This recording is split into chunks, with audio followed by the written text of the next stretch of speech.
die basiese fondasie vir die kinders gaan beter gelê wees. As ons kyk na die huidige kurrikulum wat ons het vir lewensvaardigheid in Suid-Afrika, is baie basies, baie eenvoudig, en hierdie gaan 'n bietjie meer spesifiek wees om elke kind te help om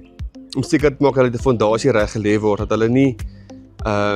agtergelaat word in die stelsel nie, dat hulle ook later kan ontwikkel en kan 'n kind wat dalk byvoorbeeld nie 'n topatleet sou gewees het nie, maar nou hierdie vaardighede kry wat dalk later in sy lewe kan uitblink. Dit skep ander geleenthede weer. Movie performance meer vir ons die geleentheid gee om op elke liewe individuele kind se vaardighede te fokus, waar nie elke kind aan sport deelneem nie, so ons kan nie by daai kids wat elke dag net huis toe gaan en op die bank gaan sit by hulle uitkom nie, maar op hierdie manier doen ons en dalk ontwikkel ons 'n passie vir liefde vir die beweging by 'n kind waar ons nie noodwendig sou op die sportveld nie.